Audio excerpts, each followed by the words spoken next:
Maybe you have been asking the same question over and over again. God, why did you let me lose my job?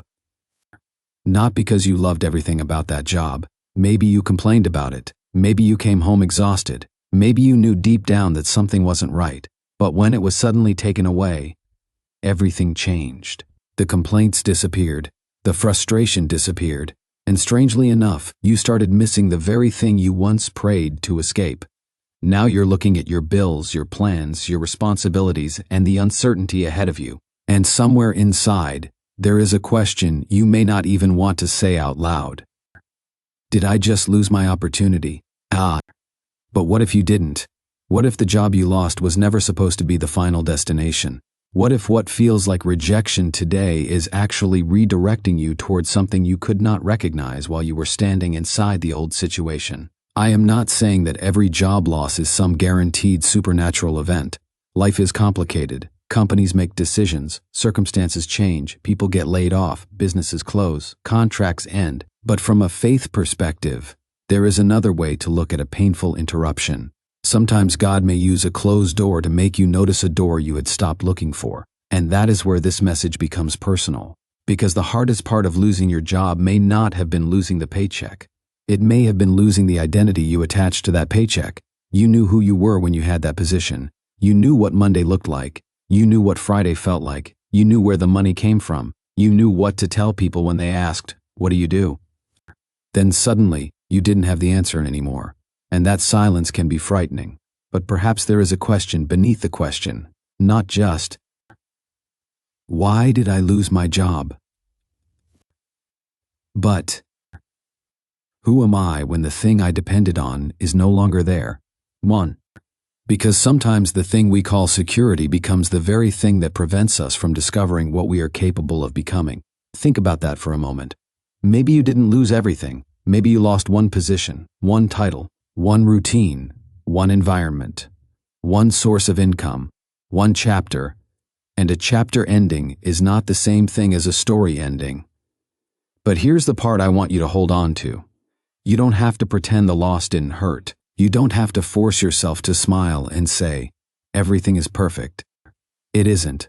If you were disappointed, admit it. If you were angry, acknowledge it. If you were scared, be honest about it. Faith does not require you to deny your emotions. Sometimes faith begins when you can honestly say, I don't understand what happened, but I refuse to believe that my life has ended here. And perhaps that is the first thing you were supposed to learn after the job disappeared. Your position was removed, but your potential wasn't. Your income changed, but your ability didn't disappear. Your schedule changed, but your purpose did not automatically disappear with it. And yet, there is still something we haven't answered. If the old job really was not the right destination, why did you have to experience it in the first place? Why did you spend those months or years there? Why did you meet those people? Why did you learn those skills? Why did you become attached to that particular path?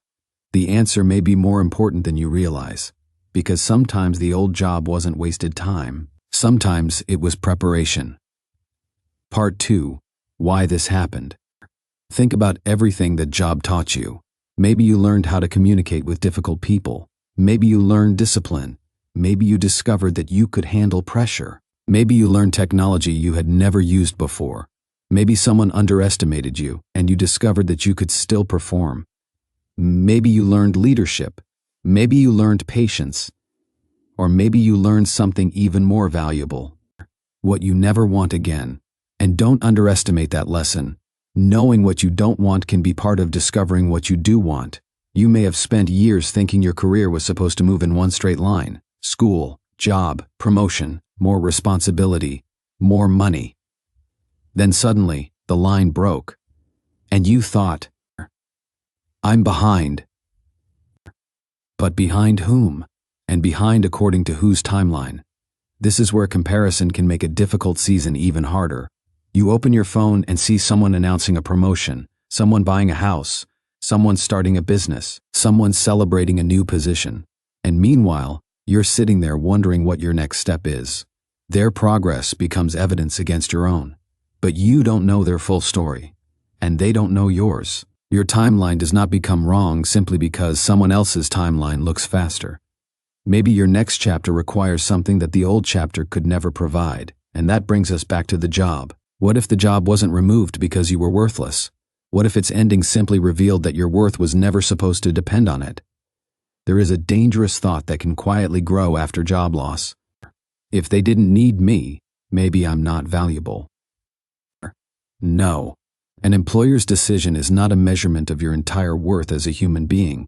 A company can replace a position, a department can disappear, a manager can make a decision, a business can change direction. None of those things can define the total value of your life.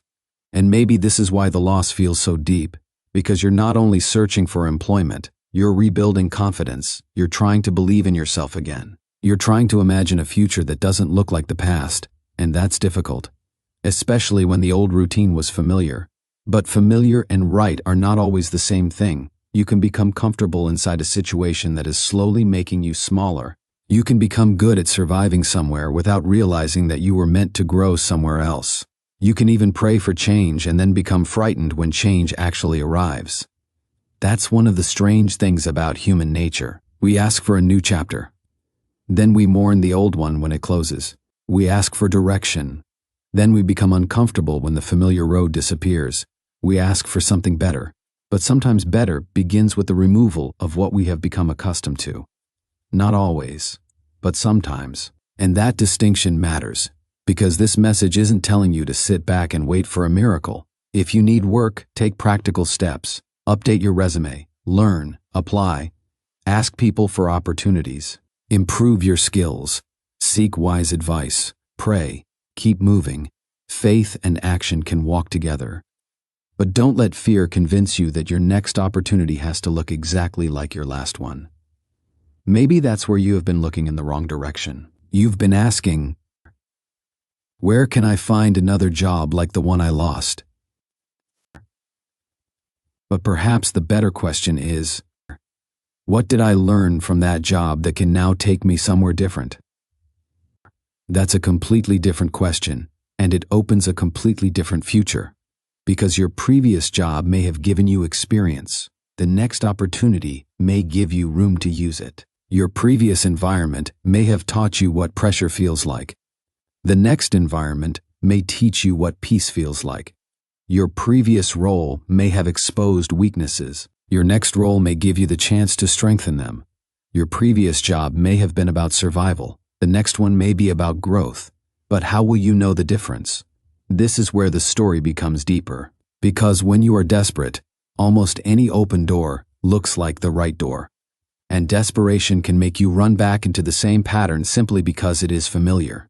You don't need to accept every opportunity just because you are afraid there won't be another one. Pause, think, pray, evaluate. Ask yourself what this season is teaching you. Because perhaps the most important thing happening right now isn't outside you. It's happening inside you. You're becoming more aware, more intentional, more honest about what you need, more aware of your strengths, more aware of your limits, more aware of what kind of environment allows you to do your best work. And perhaps that is why the waiting feels so uncomfortable. Because you're not only waiting for an opportunity, you're becoming someone who can recognize the right opportunity when it appears. If you've experienced a job ending that you never expected, you can share what that season taught you in the comments. Sometimes putting the lesson into words helps you see the journey differently. But there is still one question. If the old door is closed, where is the new direction? Part 3. The shift plus deeper revelation. This is where many people become discouraged. They understand that the old chapter may be over, but they don't yet see the new chapter, and that space between the two can feel like nothing is happening. But nothing and not yet visible are not always the same thing. A seed underground looks like nothing is happening. A foundation beneath a building looks like nothing is happening. Preparation often looks like inactivity from the outside, and perhaps this season is asking you to stop measuring progress only by visible results. Maybe you're learning, maybe you're networking, maybe you're discovering a skill, maybe you're reconsidering your direction, maybe you're recovering your confidence, maybe you're becoming brave enough to pursue something you once dismissed. And here's an important distinction. The better opportunity may not arrive looking better at first. That's something you need to understand. If you expect the next chapter to arrive with a giant sign saying, "This is the blessing," you may miss it. Sometimes the better opportunity looks smaller. It may begin with one conversation, one application, one person recommending you, one skill you decide to learn, one project, one interview, one unexpected invitation, one idea you almost ignore, and suddenly something begins connecting. The opportunity may not immediately feel dramatic, but it may fit you differently. It may give you room to grow. It may align more closely with your abilities. It may introduce you to people who recognize what you can do. It may place you in an environment where you are no longer constantly fighting to prove that you belong. And that's why you cannot judge your future based entirely on the appearance of the first step. The first step is not always the final picture. Now, maybe you're thinking, but what if I don't get something better? That's a real fear. And I won't give you a false guarantee. No one can promise you exactly when the next job will come or what it will look like. But I can tell you something important.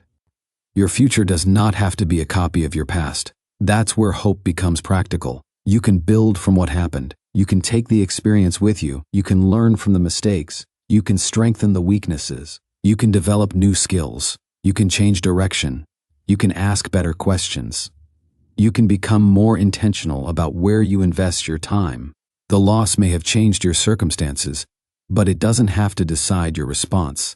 And maybe that's the hidden shift. At first you were asking, why did this happen to me? Then you began asking, what can I learn from this? And now you can ask something even more powerful. What can I build from this? Do you see the progression? Victim of circumstance, then student of circumstance, then builder of the next chapter. That doesn't mean what happened was good. It means something good can still be built from it. And from a faith perspective, that's where trust becomes meaningful. Trust isn't saying, nothing bad will ever happen. Trust can mean, even when I don't understand this moment, I will keep moving wisely. Maybe God may be leading you away from a definition of success that was too small. Maybe you thought success meant keeping that particular job. But perhaps success is learning to use your abilities more fully. Maybe you thought security meant never losing your position. But perhaps real security is knowing that your identity is larger than one position. Maybe you thought the goal was simply a bigger paycheck. But perhaps the next chapter needs a healthier environment, meaningful growth, better balance, or an opportunity to develop something that was dormant inside you. And now we reach an important part of the story. Remember when we asked why you were given the old job in the first place?